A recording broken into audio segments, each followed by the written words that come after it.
Bonjour à tous, donc bienvenue dans cette chaleureuse salle. Donc on va bien se tenir chaud pour cette quatrième édition de 12.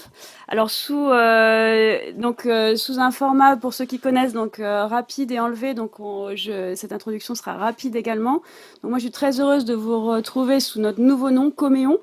Coméon, c'est la communauté et l'action, et ce qui nous intéresse, c'est de travailler sur l'innovation et donc le mécénat participatif.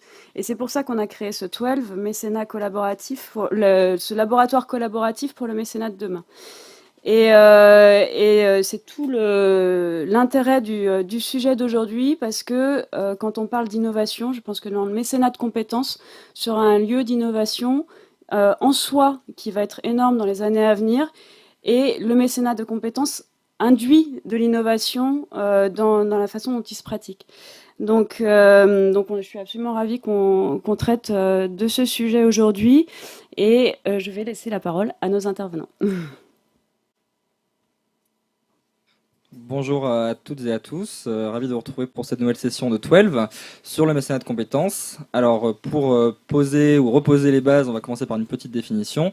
Le mécénat de compétences, c'est la mise à disposition par une entreprise de ses collaborateurs sur leur temps de travail pour mener des actions d'intérêt général dans le cadre desquelles les collaborateurs vont valoriser leurs compétences ou non.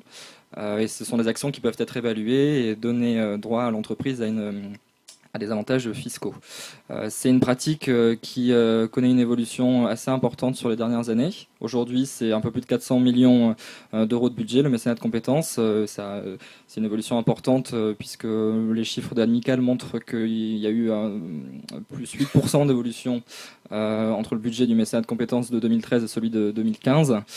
Donc on est dans une évolution qui est assez conséquente et qui s'inscrit vraiment dans un mouvement plus global au sein duquel les entreprises voient de manière assez différente leurs responsabilités sociales et sociétales, et les collaborateurs sont à la recherche de peut-être un peu plus de sens à leurs actions.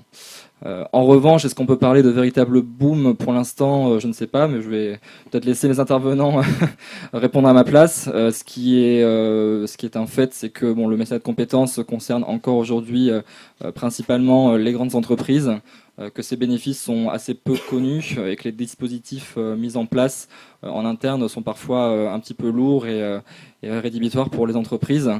Donc il y a encore beaucoup de travail à faire.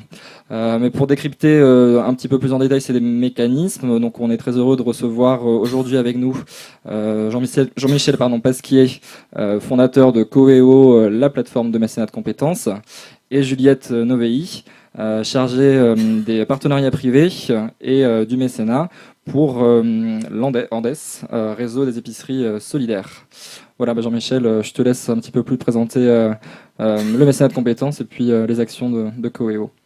Merci Jérémy. Écoutez, bienvenue à toutes et à tous. Merci d'abord à 12 et à Néo Coméon maintenant de nous recevoir pour donner un peu de visibilité effectivement à un dispositif qui est en émergence en France entre les entreprises et le monde associatif. Donc moi j'anime une structure de l'ESS, de l'économie sociale et solidaire, qui s'appelle Coeo, qui vient, pour la petite histoire, du latin coeo, qui veut dire je fais route avec toi, donc une belle symbolique pour construire du mécénat de compétences. On a démarré, nous, il y a à peu près 6 ans, donc autant vous dire qu'il y a 6 ans, le mécénat de compétences était relativement peu connu au niveau des entreprises, mais également des associations, donc il a fallu prendre son petit bâton de pèlerin et puis aller venir convaincre les autres. Pourquoi cette structure a été créée? Parce que j'étais moi-même dans un parcours RH depuis une vingtaine d'années.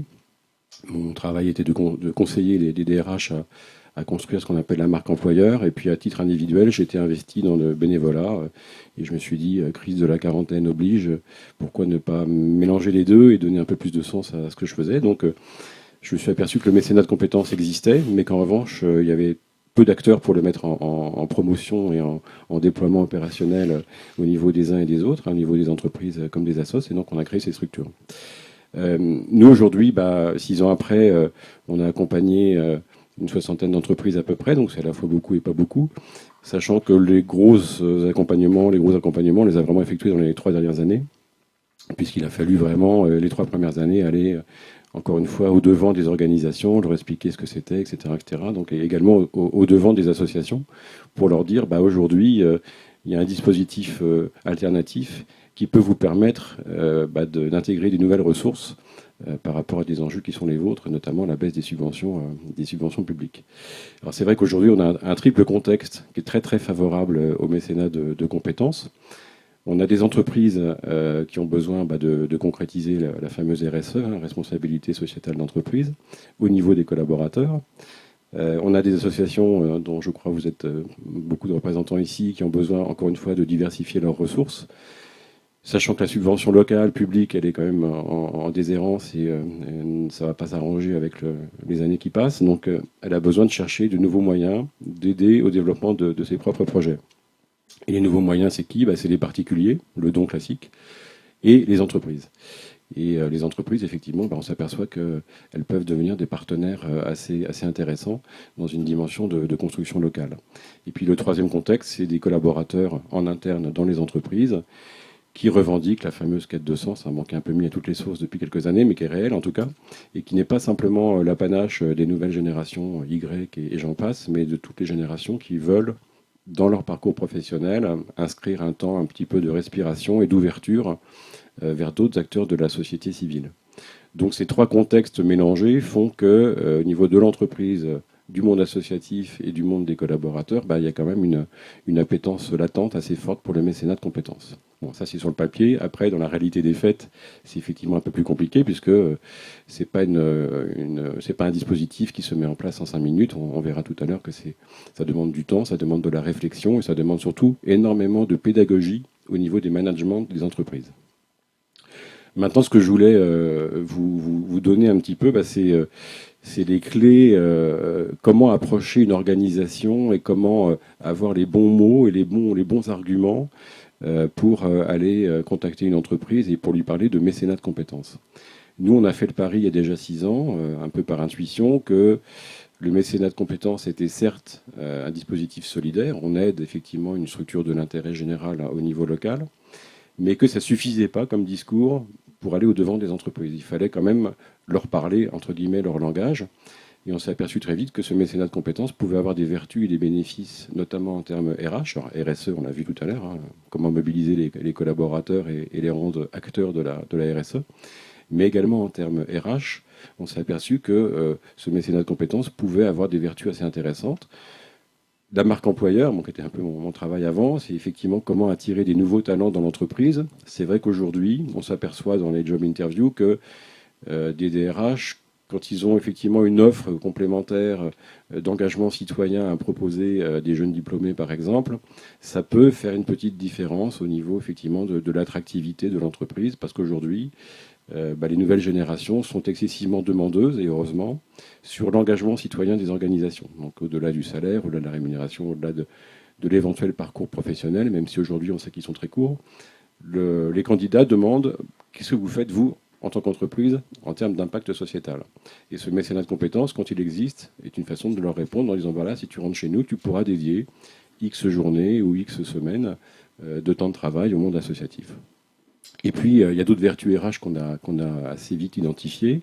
À l'autre bout de la chaîne, c'est ce qu'on appelle la transition fin de carrière, début de retraite pour les compétences seniors, c'est-à-dire qu'un collaborateur, effectivement, qui a 55, 56, 57 ans, peut effectivement, dans certains cas, et avec un acte volontaire de sa part, aller en mission sur des périodes de longue durée auprès d'une association pour organiser ce qu'on appelle la transition fin de carrière, début de retraite, et préparer ainsi, lorsqu'il arrête son activité, une activité bénévole au sein de la même association. Donc il va faire, par exemple, 6 mois de mission dans une association quand il est actif dans l'entreprise, et puis quand il arrête, quand il est à la retraite, il va continuer sous forme de bénévolat. Et ça, c'est effectivement des dispositifs qui permettent à des collaborateurs soit fatigués au niveau physique, il y a pas mal de soucis par exemple au niveau des TMS, des troubles musculo-squelettiques dans certaines activités, de prendre du recul par rapport à leur entreprise et puis d'investir un champ de l'intérêt général qui va leur permettre, encore une fois après, quand ils sont retraités, de continuer cette activité et pas se retrouver chez lui sans activité du tout. Donc c'est gagnant, gagnant, gagnant pour l'association qui bénéficie de ressources sur le long terme, pour l'entreprise qui propose effectivement une transition de fin de carrière intéressante et au service de l'intérêt général. Et puis pour le collaborateur qui peut prendre du recul en partant, encore une fois, à plusieurs mois sur l'année au sein d'une association. C'est également très intéressant en termes de gestion de ce qu'on appelle la mobilité ponctuelle dans les entreprises, c'est-à-dire par exemple dans certaines activités comme l'informatique, comme le consulting, de gérer les intercontrats, c'est-à-dire des populations de collaborateurs qui sont entre deux missions et qui se retrouvent souvent pendant plusieurs jours, voire plusieurs semaines, non pas désœuvrés, mais en tout cas entre deux missions clients, et qui ont besoin effectivement de maintenir leur sentiment d'utilité, de maintenir leur rythme un petit peu de travail. Et c'est une façon de réorienter des collaborateurs donc en intercontrat sur des missions courtes au niveau des associations. Donc on s'aperçoit effectivement que ces différentes facettes RH que génère le mécénat de compétences sont autant d'arguments que vous, structures associatives, devez présenter aux organisations entreprises pour leur dire voilà, on a ce dispositif qui existe, mais sachez qu'au-delà de l'acte solidaire qu'il représente, c'est aussi pour vous une façon d'avoir un outil au niveau des RH qui est assez intéressant. Pour revenir sur ce que disait Jérémy en termes de valorisation fiscale, je fais une petite parenthèse, qui est quand même un argument aussi qui n'est pas négligeable. Cette valorisation ne peut être effective que si l'association bénéficiaire est d'intérêt général au sens fiscal du terme. En tout cas, nous, on conseille. C'est-à-dire que si elle a fait sa demande de rescrit fiscal au niveau du centre des impôts, il y a un grand débat en France. Est-ce qu'il faut le demander, pas le demander? C'est vrai que c'est toujours un petit peu le coup près et c'est toujours dangereux de le demander parce que dans certains cas, le centre des impôts peut vous refuser l'obtention de ce label, entre guillemets, de cette reconnaissance. Nous, on préfère demander aux associations partenaires de l'avoir parce que c'est vrai que ça évite, a posteriori, d'avoir des problèmes si jamais il y a un contrôle fiscal et que l'association se retrouve non reconnue d'intérêt général par les fameux centres des impôts. Il y a quand même un risque à chaque fois d'avoir une amende de 25% du don, donc c'est toujours un petit peu embêtant. Pour l'aspect technique, cette réduction fiscale qui est offerte à l'entreprise mécène correspond à 60% du temps homme, donc des salaires, toutes charges comprises, charges patronales et charges salariales, qu'il va pouvoir déduire en tant qu'entreprise de son impôt sur les sociétés, sachant que cette réduction fiscale peut être glissée sur les 5 années suivantes si l'entreprise est en déficit ou si l'entreprise a dépassé son taux de réduction fiscale qui est plafonné à 0,5% de son chiffre d'affaires annuel hors taxe.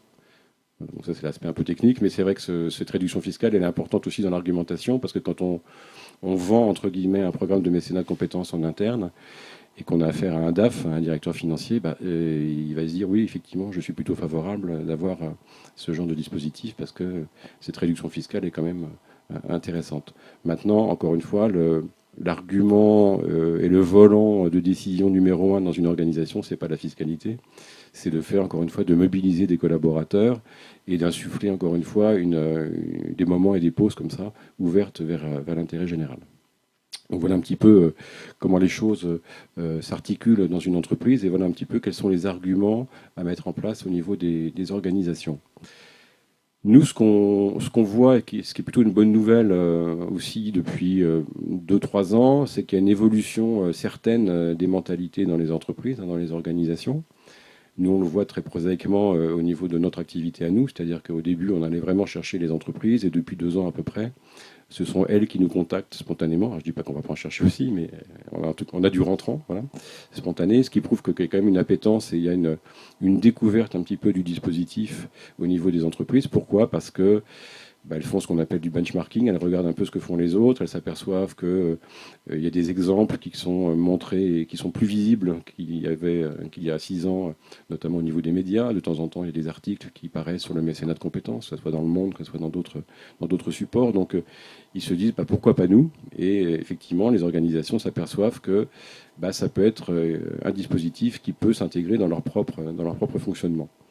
Et effectivement, ce que disait Jérémy, c'est que l'image d'Épinal du CAC 40 ou du SBF 120, c'est-à-dire qui fait du mécénat de compétences, elle est en train de s'effacer petit à petit au profit d'associations d'entreprises type PME, TPE, qui elles aussi se disent, on a un rôle local et un rôle de territoire, et donc on peut aussi faire du mécénat de compétences. Et c'est vrai que nous, on a comme entreprise partenaire des organisations qui sont souvent des organisations de 20 ou 30 personnes, qui veulent également avoir leur part et qui veulent également mettre en place ce genre de choses.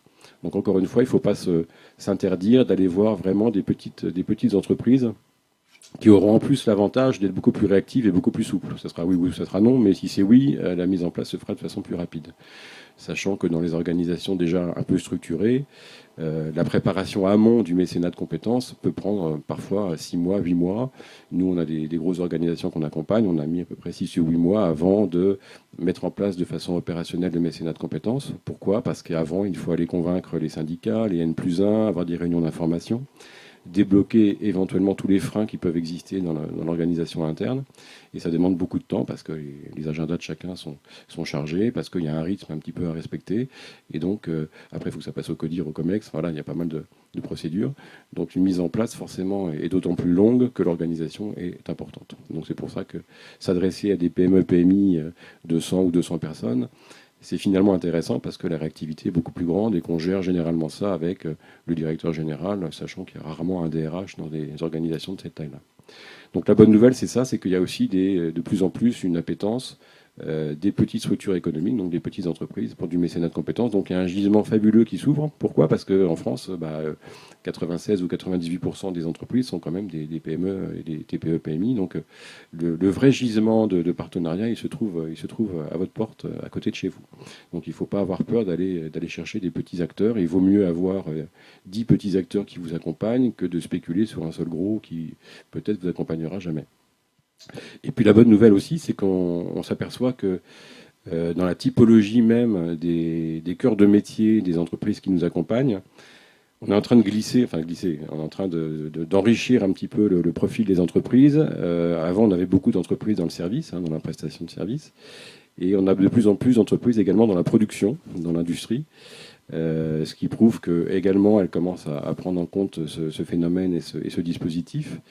Et ce qui nous amène, nous aussi, à enrichir un peu l'offre de typologie de missions qu'on peut offrir en interne dans les entreprises. Généralement, jusqu'à présent, on offrait des missions qui étaient axées sur les fonctions support, marketing, communication, compta, finance, c'est-à-dire des collaborateurs qui vont accompagner sur ces expertises-là une association à se développer pendant quelques jours ou quelques semaines.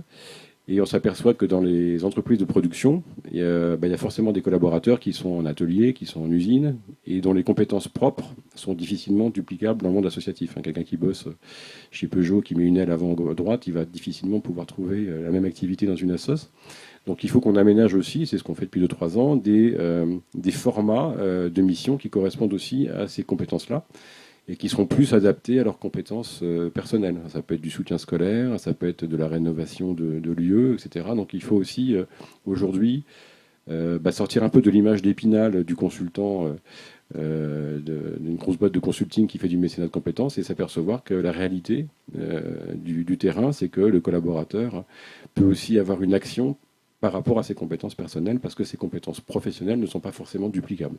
Donc il faut être le plus général possible et surtout éviter de discriminer en interne dans l'entreprise ceux qui feraient du mécénat de compétences parce qu'ils ont la prestation intellectuelle et puis ceux qui ne veulent pas en faire parce qu'ils ont la prestation manuelle.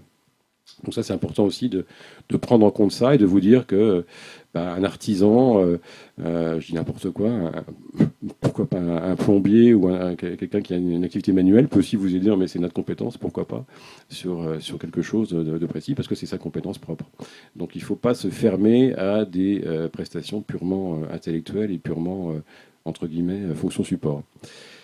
Maintenant, pour refaire un petit tour de piste, je dirais de ces tendances-là, il faut aussi vous dire que il va falloir présenter vos projets associatifs, dans certains cas peut-être de façon plus structurée.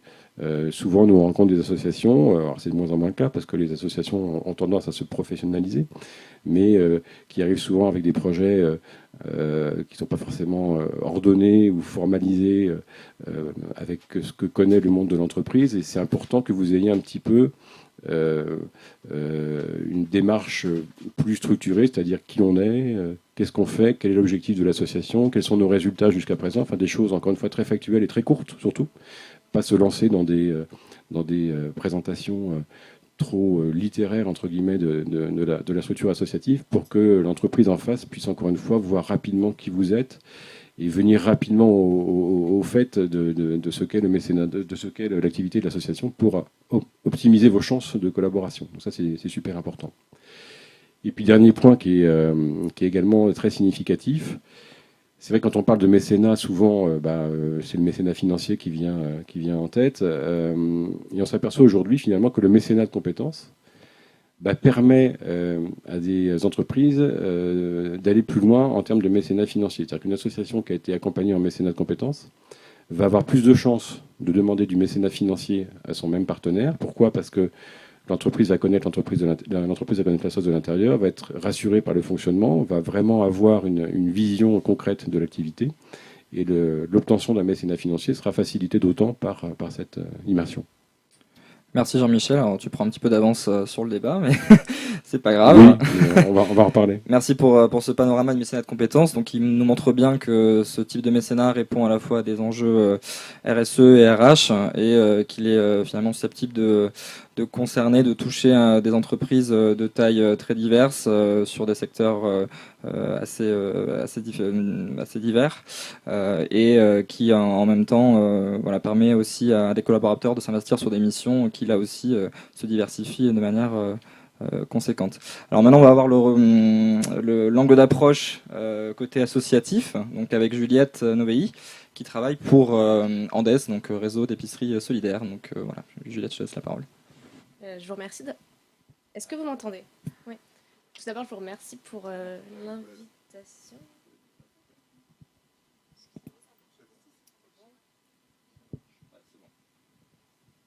Merci. Donc oui, je m'appelle Juliette Novely, je suis en charge du mécénat des partenariats privés du mécénat pour Andes. Donc Andes, c'est une association d'aide alimentaire créée en 2000. Moi, j'ai rejoint l'aventure il y a 1 an. Avant, j'étais en charge de la coordination de la démarche RSE d'une entreprise que globalement tout le monde connaît pour une délicieuse pâte à tartiner. Donc, je ne vais pas m'attarder plus là-dessus, mais Andes, on connaît un peu moins. Donc, Andes, on connaît un petit peu moins. Donc, je vais rapidement vous présenter nos activités. Donc, Andes, c'est un réseau d'aide alimentaire qui regroupe en France plus de 320 épiceries solidaires. Donc les épiceries solidaires sont des structures d'aide alimentaire qui se présentent comme des magasins en libre-service où les personnes qui sont en fragilité économique peuvent acheter des produits d'alimentation courante, des produits de consommation courante, peut-être de la lessive, du savon, des choses dont ils ont besoin, entre 10 et 30% du prix standard. À leur passage en caisse, ils ne paieront donc qu'une partie du montant global que ça aurait représenté dans un magasin traditionnel. Et l'idée, c'est d'aider ces personnes en faisant, comme ils font des économies sur ce poste de dépense, ils peuvent réaliser un micro-projet personnel qu'ils choisissent et qui est une des conditions d'accès à l'épicerie. Les 2 conditions d'accès à l'épicerie sont être dans une situation de fragilité économique, donc globalement avoir un reste à vivre une fois que tous les revenus et les charges sont passés de moins de 5 € par jour et par personne pour manger, et avoir un micro-projet personnel, c'est-à-dire quelque chose qui les motive pour aller de l'avant et reprendre leur situation en main. C'est souvent des gens qui sont dans une situation de fragilité passagère, ils ont une cassure dans leur vie, un divorce, une perte d'emploi, et qui font qu'ils sont dans une difficulté momentanée, mais on espère et on va les accompagner pour qu'ils soient sur un tremplin. Voilà, donc ça c'est les 320 épiceries solidaires qui sont adhérentes à la charte Andes. L'idée d'Andes, c'était d'agir vraiment sur l'alimentation de qualité. Et on remarquait que dans les structures d'aide alimentaire, il y avait finalement très peu de fruits et légumes frais. Donc on a développé des solutions au niveau de l'approvisionnement des épiceries solidaires, notamment en créant 4 chantiers d'insertion qui trient les invendus de fruits et légumes des grossistes sur les marchés d'intérêt nationaux. Donc on a un chantier à Rungis, un des plus gros marchés frais du monde, un à Marseille, un à Perpignan et un autre à Lille. Donc on emploie des personnes qui étaient assez éloignées de l'emploi. Finalement, c'est souvent des personnes réorientées par Pôle emploi vers nos chantiers d'insertion et qui a été au chômage depuis plus de 2 ans. Ils apprennent, donc ils retrouvent un emploi, ils retrouvent un cadre de travail et grâce finalement à l'activité de tri, de préparation de commandes et de livraison des fruits et légumes invendus par les grossistes aux structures d'aide alimentaire, on les accompagne avec ce support-là pour qu'ils retrouvent un emploi. Donc ça, c'est, on va dire, le deuxième pilier d'Andes, qui est plus basé sur l'approvisionnement. Également, on a un autre chantier d'insertion dans l'Orne, où on fait de l'activité, de l'insertion par l'activité économique sur le support du maraîchage. Donc on accompagne là une vingtaine de personnes et les produits cultivés sur notre exploitation de la grande maison sont ensuite distribués au réseau d'aide alimentaire et dans des circuits commerciaux traditionnels comme des restaurants, des épiceries, etc. Et enfin, pour finir, toujours sur la logique de l'approvisionnement et de fournir aux épiceries solidaires des produits frais, notamment des fruits et légumes, on accompagne plus de 160 petits producteurs qui étaient très fragilisés. On les accompagne. En fait, d'un côté, il y avait les épiceries solidaires qui ont besoin de fruits et légumes pour pouvoir fournir une alimentation de qualité aux bénéficiaires. Et d'un autre côté, il y a les petits producteurs auxquels on a demandé à Andes, pour lesquels on a demandé à Andes de créer des épiceries solidaires en milieu rural, car ceux-ci n'arrivaient plus à vivre de leur production et à se nourrir convenablement. Du coup, Andes a dit on va essayer de traiter le problème à la source plutôt que de mettre un pansement sur une situation qui n'est pas saine. Et on va aider ces petits producteurs, on va les accompagner à se restructurer, à économiquement repartir sur des bases plus saines. Et on va pour cela acheter leur production à un prix qui est fixé par les producteurs eux-mêmes, qui est fixe sur l'année, avec un système de précommande qui leur permet d'avoir de la visibilité sur leurs revenus. Donc finalement, c'est un système, un cercle assez vertueux qui permet de soutenir les petits producteurs et de fournir des produits frais aux épiceries solidaires. Voilà, c'était pour recontextualiser un petit peu Andes et le projet, avant de rentrer dans ce qui est plus le mécénat de compétences, qui est d'ailleurs quelque chose pour lequel on est très sollicité en tant qu'association. On est sollicité à la fois par nos partenaires, donc on a déjà des partenaires privés, des entreprises qui nous font du mécénat financier. Donc eux, ils intègrent ça dans leur démarche de RSE et ils veulent, pour donner plus de poids à ces démarches-là, impliquer leurs collaborateurs. Donc on va co-construire avec eux des projets de mécénat de compétences.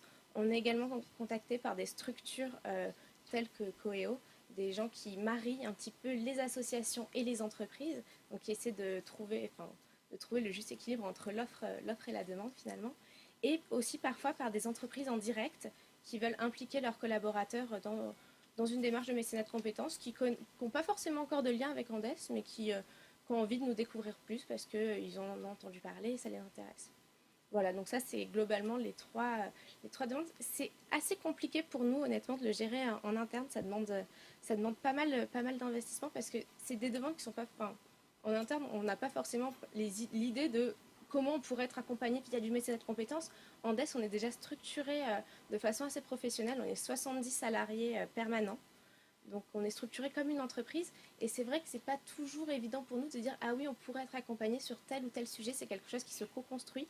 Ça prend du temps. Il y a des conditions qui sont, à mon avis, nécessaires à la bonne mise en place du mécénat de compétences. C'est déjà, il faut partir du besoin des associations et pas arriver en disant « Moi, je suis une entreprise, j'ai envie de vous aider. Donc, dites-moi comment je vous aide ». On n'a pas forcément besoin. À un moment T d'un accompagnement ou de rentrer dans cette démarche-là parce qu'on n'a pas le temps, on a aussi le quotidien qui nous rattrape, on n'a pas le temps de faire connaissance, etc. Et voilà, donc ça c'est une des premières conditions, je pense. Après, il faut pas, au niveau de l'entreprise, il faut éviter que le mécénat soit imposé aux salariés. Il y a déjà des entreprises qui ont essayé de faire ça et ça marche pas très bien. Et il ne faut pas non plus qu'on demande aux entreprises. Il y a une confusion, les entreprises demandent aux salariés de faire du mécénat de compétences, mais sur leur temps personnel. Il faut vraiment que ce soit quelque chose d'inscrit dans le cadre de leur travail, et souvent que ça touche leur cœur de métier, mais que ce ne soit pas en plus de ce qu'ils font, de leur temps de travail habituel. Voilà. Et après, c'est vrai que, comme le disait Michel, il y a tout un travail de pédagogie pour les salariés. Souvent, il y a des salariés qui vont faire du mécénat de compétences et d'autres qui ne vont pas en faire. Donc, il faut aussi que ce soit accepté dans les équipes qu'une personne parte faire du mécénat de compétences. Les autres peuvent dire il va s'amuser dans une association pendant que moi, je continue à travailler. Du coup, c'est moi qui reprends sa charge de travail. Donc, on a souvent eu des blocages à ce niveau-là. Du coup, des mécénats qui se sont arrêtés parce que ce n'était pas très accepté par les autres membres de l'équipe. Et du coup, ça a fait des freins. C'est pour ça que l'amont, je te coupe 2 secondes, c'est pour ça que l'amont est très important et c'est pour ça que impliquer les N+1 dès le début et avant de lancer quel que soit le programme qu'on met en place, il faut vraiment que les N+1 soient dans la boucle et qu'ils sachent où ils vont aller et à quel rythme. Ça, c'est super important pour qu'il n'y ait pas de surprise, justement. Les N+1, oui, mais aussi les autres membres de l'équipe qui peuvent être, on va dire, impactés par le fait qu'une personne va s'en aller une demi-journée par mois ou même par semaine. Ça dépend après du rythme imposé, enfin du rythme décidé pour le mécénat. Mais il faut que tout le monde soit bien informé dans la boucle et ils se disent aussi peut-être qu'aujourd'hui c'est mon collègue qui fait du mécénat, demain ça pourrait être moi parce que je suis intéressée volontairement, j'aurais envie de le faire. Voilà. Après moi je peux vous parler de quelques exemples de mécénat de compétences assez intéressants qu'on a mis en place. Nous, notamment, alors, je vous ai dit, on a 320 épiceries solidaires adhérentes au réseau Andes. Et dans certaines de ces épiceries, on a fait des binômes avec des magasins Cultura. Et l'idée, c'était que, au sein des épiceries, des ateliers de loisirs créatifs soient mis en place par les salariés du magasin Cultura voisin. Donc, c'est un mécénat de compétences qui, pour le coup, peut s'inscrire dans le long terme. Généralement, il y a un atelier tous les 2 mois qui est mis en place. Et ça permet d'impliquer toute personne volontaire dans le magasin Cultura. Donc là, on part de la logique où ce sont souvent les sièges qui sont impliqués, donc les personnes, les cadres du siège. Là, c'est de l'hôte de caisse à la personne qui est en charge des rayons, etc. Tout le monde s'implique. Après, voilà, là, certains binômes marchent très bien parce que les magasins sont plutôt impliqués. Dans d'autres magasins, ça se passe moins bien. Parce que finalement les collègues se disent voilà mon collègue s'en va une après-midi, donc du coup c'est moi qui vais devoir répondre aux clients sur cette journée, etc. Après on a un partenariat qui est assez intéressant avec un cabinet de consultants ils nous ont contactés d'eux-mêmes. Ils se sont dit on aime le projet Andes, on veut s'impliquer, donc ils ont fait d'abord une analyse de quels étaient nos besoins, comment eux pouvaient nous accompagner. Ensuite ils ont fait par une logique qui est de volontariat au sein de l'entreprise. Ils ont lancé on va dire, l'offre de mission et 2 consultants y ont répondu. Ils ont fait ça en mécénat de compétences. Oui. Merci Juliette donc pour cet exemple du coup de mécénat de compétences d'Andes. Alors du coup peut-être est-ce que tu peux nous parler du type de compétences qui est mobilisé du coup dans le cadre de ce mécénat. Est-ce que c'est plutôt des compétences techniques, stratégiques, est-ce que c'est surtout de la relation humaine en fait entre un collaborateur d'une entreprise et votre réseau? Qu'est-ce qui est mis en valeur à travers ces actions le plus souvent? Je dirais que ça va vraiment dépendre du projet qui est mis en place. Oui. Avec Cultura, ça va plus être la volonté et aussi le fait que la personne ait envie de mener des ateliers au sein des épiceries, qu'elle soit en capacité de le faire et d'animer l'atelier. Après, sur les autres, c'est assez variable. Finalement, il n'y a pas de règle générale, il n'y a pas on va dire de modèle précis. C'est vrai que c'est ce qu'on disait tout à l'heure avec Jean-Michel, finalement, la loi à ce niveau-là est très floue, en fait. Ce qui est considéré comme du mécénat de compétences, ce qui n'en est pas, finalement, on est sur une définition... oui, parce que, encore une fois, dans les entreprises, toutes les compétences ne sont pas duplicables stricto sensu dans le monde associatif. Donc, forcément, il y a des actions où on va être plus proche de la compétence personnelle ou d'un autre savoir-faire qu'aurait pu acquérir un collaborateur dans une autre vie éventuellement, mais pas forcément de ce qu'il fait à l'instant T dans l'entreprise. Et c'est vrai que la définition du mécénat de compétences, c'est vraiment donner son expertise, entre guillemets, professionnelle à 80%, puis de temps en temps personnelle, pendant le temps de travail. C'est surtout ça la définition, c'est pendant le temps de travail. C'est-à-dire que c'est l'employeur qui dit, voilà, je donne un crédit de temps de X heures ou de X jours qui vont être dédiés à l'intérêt général. Mais il n'y a pas sur la loi Yagon, donc, qui encadre le mécénat en France, et sur les textes qui sont venus après, il n'y a pas de spécificité qui cantonne à l'activité purement professionnelle, le mécénat de compétences en tant que tel. Donc, D'accord. Alors donc, tout à l'heure, on partait du constat qu'il y avait un budget du mécénat de compétences qui explose. Il y a aussi un autre chiffre qui montre que parmi les entreprises mécènes, la part de celles qui font du mécénat de compétences reste stable dans le temps. Alors du coup, moi j'aimerais bien avoir un petit peu d'informations sur l'évolution en fait de ce mécénat. Est-ce que c'est pour une entreprise un engagement qui en général se fait sur du long terme, ou est-ce qu'on est sur un engagement qui est très volatile qui se fait sur un projet précis voilà. Alors, heureusement, au jour d'aujourd'hui, ça se fait sur du long terme, pour une raison simple, c'est que quand on propose du mécénat de compétences en interne dans une organisation, on ne peut pas l'enlever un an après. Il y aurait un côté déceptif absolument hallucinant. Donc pour l'instant, les entreprises qui s'engagent, à notre connaissance, que ce soit celles qu'on accompagne ou d'autres, continuent à faire du mécénat de compétences. Après, il peut y avoir des aléas. Nous, on a par exemple des entreprises partenaires qui ont dû arrêter pendant un an parce que l'activité économique était un petit peu compliquée. Donc forcément, ils avaient moins de temps, les collaborateurs étant en flux tendu, de dédier du mécénat de compétences. Et puis c'est vrai qu'en termes d'image, ça aurait peut-être été mal perçu, notamment quand il y a un plan social, de faire du mécénat de compétences en même temps. Donc voilà, il y a aussi des moments où ponctuellement un programme peut être mis en stand-by. Malheureusement, on peut le voir ici ou là. Maintenant, la démarche originelle du mécénat de compétences, quand on le met en place dans une organisation, c'est effectivement le long terme, parce que des missions se mettent en place sur le long terme parce que c'est long à organiser et que, encore une fois, quand on offre ça à un collaborateur, c'est pour l'inscrire dans une démarche d'ouverture et donc d'implication vraiment sur le terrain et par définition de long terme. Et ça, tu le remarques aussi chez Andes, est-ce qu'il y a vraiment une relation partenariale qui se lie, qui se noue entre l'entreprise et votre structure qui fait qu'on est sur un mécénat de compétences qui se déploie sur plusieurs années ou Tout dépend. Typiquement avec Cultura, c'est un mécénat de compétences qui se déploie depuis plusieurs années et qu'on veut développer en fait, on veut le développer le plus possible sur le territoire et créer de nombreux binômes épicerie solidaire, magasin Cultura. Après, on a un autre partenaire qui propose du mécénat de compétences à ses salariés selon nos besoins. On dit par exemple, en interne Andes, on n'a pas de service juridique. On va pouvoir appeler j'ai un problème sur un sujet juridique, je vais appeler la personne qui coordonne le partenariat avec l'entreprise. Je vais dire, voilà, j'ai cette question-là, qui je peux contacter? Elle me met en contact avec une personne de l'équipe juridique. Et ça se fait vraiment à la demande, il n'y a pas de projet suivi, c'est sur des besoins ponctuels. Pour rebondir sur ce que tu viens de dire, c'est que nous, depuis le début aussi, on propose du push-pull, c'est-à-dire que à la fois on va identifier les besoins des associations et les mettre en regard par rapport aux collaborateurs des entreprises, mais on va également aller chercher des propositions de compétences dans les entreprises et les proposer à des associations.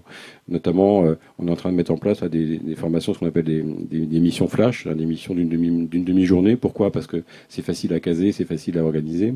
Et on va proposer donc à des assos partenaires, on a aujourd'hui un peu plus de 2000 assos partenaires en France, des formations sur le digital, sur le marketing, etc., pour venir évangéliser un petit peu des populations de bénévoles, qui sont souvent des seniors, sur des thématiques qu'ils n'ont pas encore effectivement eu le temps d'aborder. Et ça, c'est pour dire que c'est important d'avoir ce double flux, c'est-à-dire aller chercher les besoins des assos, mais également, au niveau de l'entreprise, être force de proposition vers les assos pour leur proposer des formats de mission auxquels ils n'auraient pas forcément pensé spontanément. Donc c'est bien de travailler dans les deux sens. Et est-ce qu'il y a des outils d'évaluation qui sont mis en place justement pour mesurer l'impact de ce mécénat, à la fois du côté des associations et du côté des entreprises? Nous, on a toujours un bilan de fin de mission. En fait, ce qu'on dit aux collaborateurs et donc aux entreprises, au management des entreprises, c'est qu'une mission de mécénat de compétences, c'est comme une mission client, hein. C'est-à-dire c'est avec la même rigueur, le même sérieux. On a toujours, au démarrage de chaque mission, une convention tripartite qui va définir l'objectif de la mission, la durée, le lieu, les moyens mis à disposition, soit par l'entreprise, soit par l'association. Donc tout est cadré, je dirais, au niveau de la mission pour que, encore une fois, l'aboutissement et l'obtention de l'objectif soit favorisé. Et à la fin de chaque mission, on a un bilan de fin de mission que nous, on demande à l'association et aux collaborateurs pour savoir si tout s'est bien passé et s'il faut rectifier le tir éventuellement. Donc oui, il y a des outils qui permettent de cadrer, et plus on cadre, sans trop non plus en faire, mais plus on cadre, plus ça responsabilise aussi les uns et les autres. C'est-à-dire que le collaborateur sait qu'il part dans une mission qui est sérieuse, hein, c'est pas un jour de RTT déguisé, c'est vraiment quelque chose sur lequel il s'investit, et ce qui rentre en résonance en plus avec la réalité, c'est-à-dire que comme le mécénat de compétences est un acte volontaire, hein, c'est quelque chose que le collaborateur veut faire volontairement, personne ne l'oblige à en faire, forcément on a des gens motivés qui généralement s'éclatent bien dans les missions, quoi. Et ouais, du coup, Juliette, chez Andes, qu'est-ce que vous avez comme outil d'évaluation ce type de partenariat? Alors, on a un suivi, en fait. C'est plus rester en contact et avoir une personne en interne qui pilote. Il faut une personne en interne du côté association et une personne du côté entreprise qui pilote les relations et qui même peut peut réimpulser si des fois le quotidien devient trop pesant et que du coup les liens se distendent un petit peu et que les missions avancent moins. Voilà. Tout à fait. Ce qui est important à prendre en compte, c'est la notion de référent. C'est-à-dire, il y a forcément un référent dans l'entreprise, qui est souvent le N+1 du collaborateur, ou en tout cas le responsable du département dans lequel il bosse. Et puis, il faut un référent dans l'association, ce qui veut dire que vous, en tant que structure associative, il faut que vous soyez quand même à minima structuré pour savoir que quand un collaborateur va venir vous accompagner, il faut être présent, il faut pouvoir répondre à ses questions et, encore une fois, au fil de la mission, être disponible par rapport à ce collaborateur. Il ne s'agit pas de dire à un collaborateur, bah voilà, je te jette à l'eau dans la structure et tu te débrouilles. Il faut vraiment être présent et ça demande donc un investissement de temps et une implication du côté associatif qui est quand même important. Merci. Bah, je crois qu'on peut passer aux questions du public. Alors, bah, merci de vous présenter avant de poser votre question.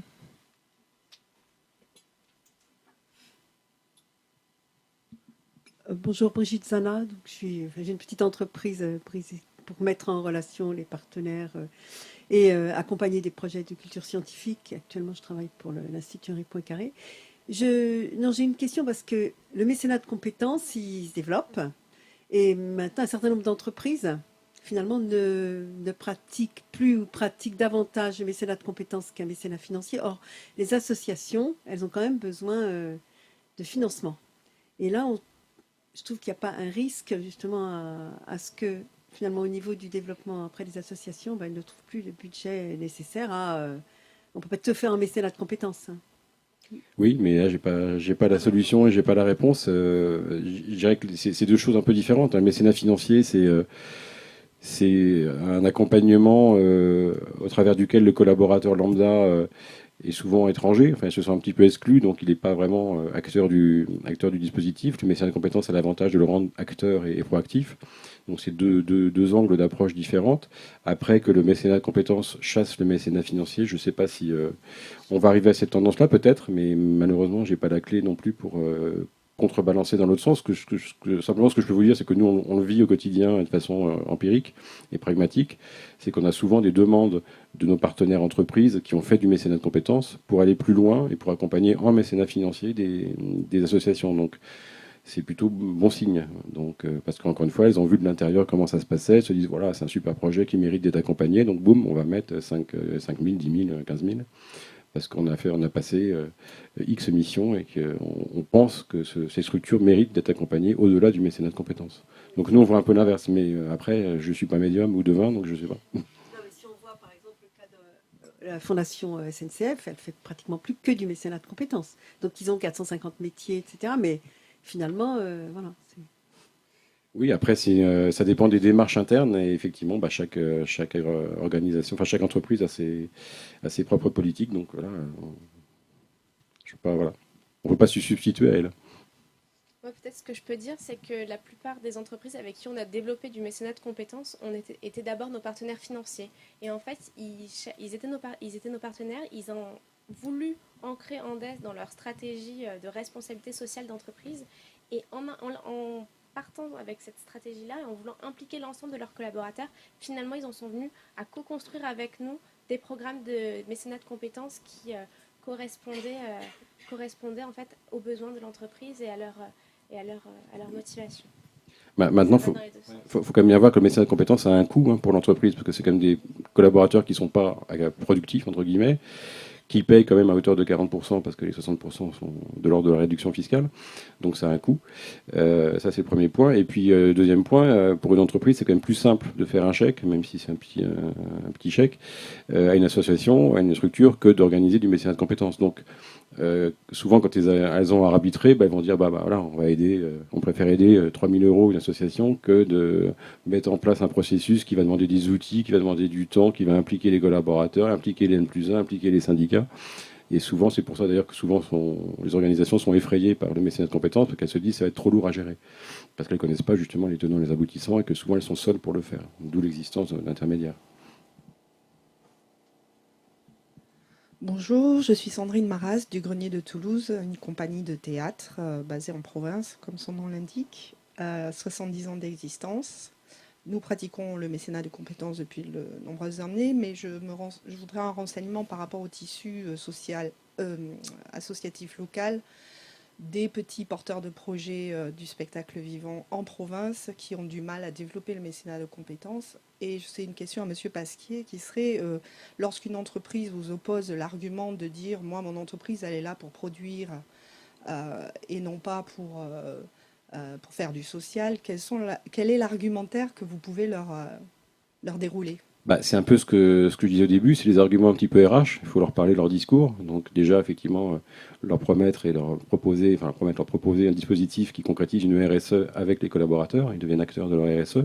Et puis encore une fois, leur mettre en avant les arguments RH, c'est-à-dire ça peut être gérer les seniors, ça peut être développer la marque employeur, ça peut être gérer la mobilité des collaborateurs. Encore une fois, leur offrir aussi une fenêtre de respiration dans leur parcours professionnel. Donc il y a quand même des vertus RH qu'il faut vraiment mettre en avant et qui là vont résonner peut-être plus facilement à leurs oreilles que le simple acte de solidarité. Maintenant, c'est vrai qu'aujourd'hui, on s'aperçoit que les grosses thématiques lourdes qui sont préemptées par les entreprises, c'est plutôt l'insertion, la précarité, enfin tout ce qui tourne autour des gros enjeux sociétaux, et malheureusement, ils sont un peu exponentiels, un peu aux dépens d'acteurs comme vous dans le domaine culturel, parce que c'est vrai que la culture est un petit peu laissée pour compte. Et c'est pour ça que nous, on dit souvent aussi aux associations, apprenez et dès le début, montrez ce que vous pouvez apporter comme plus à l'entreprise partenaire. Dans votre cas, par exemple, ça serait intéressant de dire à des structures entreprises partenaires potentielles, voilà, nous, derrière, on peut peut-être vous apporter 6 mois après des petites formations pour vos commerciaux, pour les aider à gérer le stress ou la prise de parole en public. Donc apporter votre propre expertise aussi en retour pour l'entreprise. C'est important à chaque fois que l'entreprise sente qu'il y a un donnant-donnant, que vous n'êtes pas dans une posture de quémande, mais que vous êtes un partenaire qui détenait quelque chose aussi. Et ça, pour ça va la rassurer, ça va montrer que vous n'êtes pas en quémande, mais que vous êtes vraiment à un niveau d'échange de partenariat, et que votre activité même peut apporter un plus à l'entreprise après une mission de mécénat de compétences, de vous dire, voilà, moi en tant qu'acteur culturel et théâtral, je peux peut-être apporter un plus à l'entreprise via des formations, via des choses comme ça. Si je puis me permettre, en province, la démarche RSE dans les PME et les TPE, elle n'est pas du tout inscrite. Donc, si vous voulez, il y a un problème de niveau de langage entre tout le déroulé que vous venez de faire et qu'on est en capacité de mener et la difficulté dans laquelle se trouvent les entreprises et qui ont une espèce de blocage. Oui, c'est plutôt là. Je pense que c'est pas si binaire que ça. Enfin, nous, on a beaucoup de boîtes qui sont en région, en province, donc qui sont dans des dynamiques comme ça, des boîtes familiales. Il faut vous rapprocher, en fait, identifier les acteurs intermédiaires comme les CJD, les centres des jeunes dirigeants, qui sont très axés sur l'humanisme et sur des choses comme ça, et passer par des passerelles comme ça pour vous ouvrir des portes. Voilà. Après, c'est un travail de longue haleine, bien sûr. Puis il suffit d'en trouver une ou deux pour que déjà ça puisse faire tilt. Et puis après, l'exemple que vous aurez créé avec les une ou deux pourront satisfaire et entraîner d'autres acteurs. Oui, on est dans une démarche pédagogique en fait. Oui, Pendant un temps, il va falloir labourer le terrain pour. Quand je disais qu'il y a 6 ans, c'était un peu. Moi, j'ai une journaliste qui me disait il n'y a pas longtemps. Vous surfez sur la mode du mécénat de compétences. Alors, je dis, attends, on a démarré il y a 6 ans, et il y a 6 ans, la vague du mécénat de compétences, c'était une patinoire, donc c'était comme ça, c'était dur. Et donc, non, il n'y a pas de mode, et même aujourd'hui, c'est compliqué de mettre en place, parce que souvent, des DRH d'entreprise nous disent, nous, on aimerait en faire, mais on a peur que ça nous échappe. On a peur qu'on ait 100% des collaborateurs qui prennent 200 jours par an. Ils ne comprennent pas que c'est à eux d'imposer des règles du jeu et de donner une journée, 2 journées, pas plus, et de voir comment ça se met en place. Donc souvent, il y a une non-représentation de la réalité du mécénat de compétences, encore une fois, par défaut de pédagogie, de sensibilisation, et que voilà, ça se fait doucement encore une fois, par les benchmarking, par les exemples d'autres acteurs, quoi. Merci.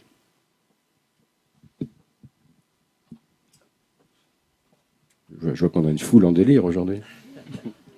Bonjour, je suis Jérôme Morel Constellia. Je suis conseiller en mécénat et aussi responsable mécénat pour plusieurs organisations artistiques. J'avais une question par rapport au cœur de métier des entreprises qui investissent dans le mécénat de compétences. Je voulais savoir s'il y avait une tendance sur le lien entre les compétences qui sont développées et puis le métier de l'entreprise. Par exemple, vous citiez le digital, le conseil des compétences dans le domaine digital.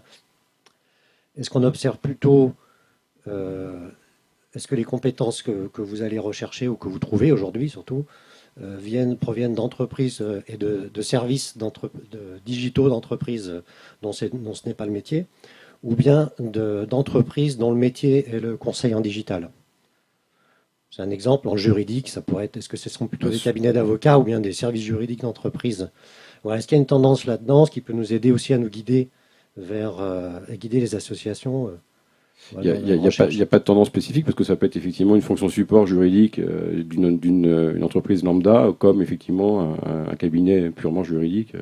Après, ce qui est important, c'est que votre activité, de près ou de loin, concerne non pas le cœur de métier, mais les valeurs de l'entreprise. C'est-à-dire, quand je disais tout à l'heure que beaucoup d'entreprises se dirigent un peu dans la même direction de éducation, insertion professionnelle, précarité, et que c'est souvent dépend d'autres secteurs associatifs.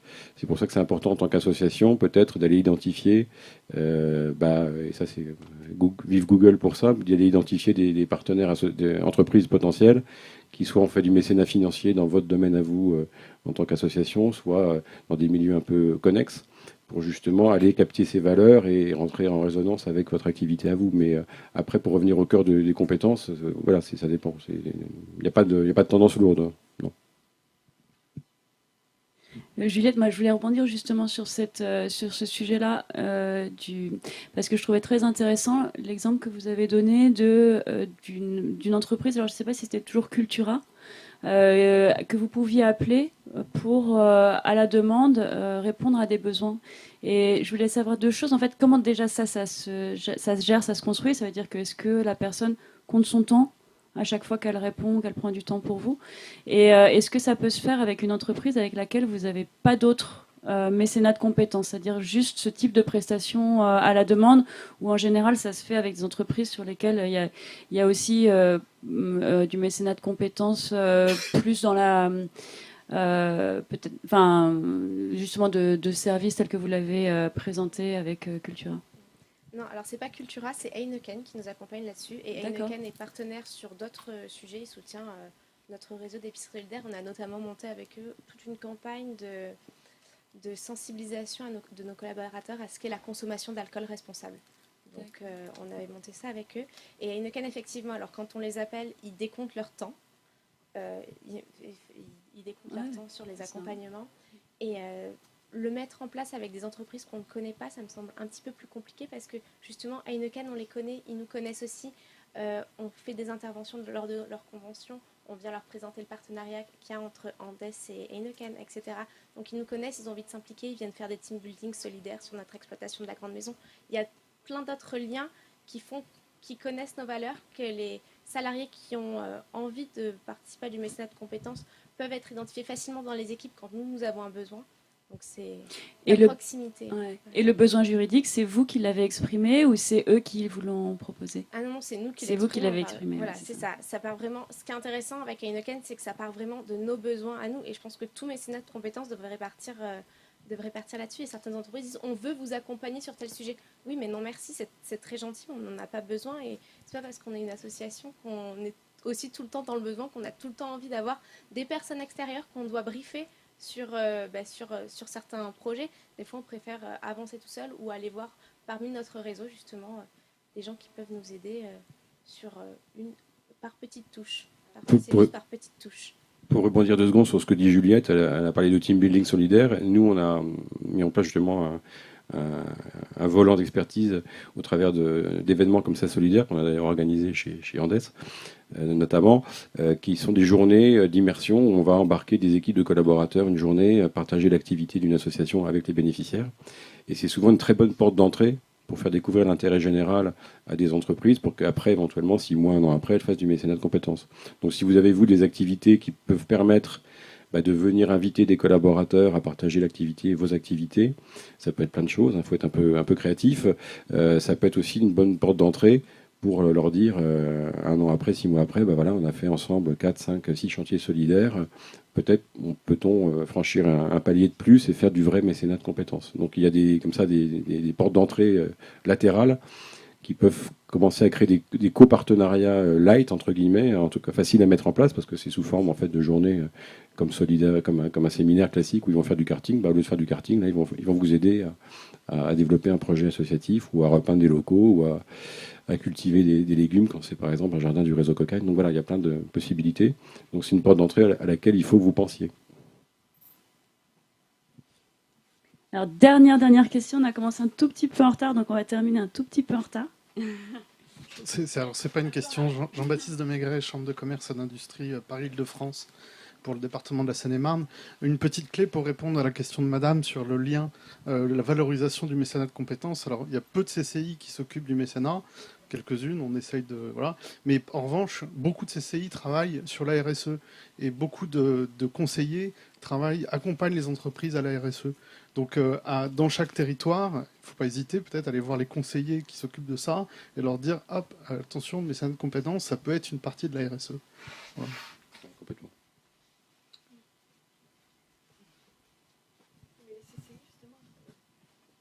Sur le plan national, les CCI, elles ont signé, alors c'est avec le ministère de la Culture, une convention qui a été signée, re-signée par d'abord Frédéric Mitterrand, puis re-signée après. Donc. Mais souvent, elles sont pas trop, elles pensent qu'elles ont d'autres priorités. De toute façon, les choses évoluent doucement, mais sûrement. Voilà, ce qu'il faut, c'est... Oui, tout à fait, ils sont très impliqués. Je crois qu'on est arrivé à terme de cette session. Un grand merci à Juliette et Jean-Michel pour ces retours d'expérience très intéressants. On vous retrouve à côté de l'auditorium pour poursuivre les échanges si vous le souhaitez. Vous pourrez retrouver aussi la conférence en podcast sur le blog de Coméon. Et pour la prochaine session de 12, on vous retrouve le 15 décembre pour une session qui sera autour d'un retour d'expérience sur du mécénat participatif et les acteurs publics. Merci, à très bientôt.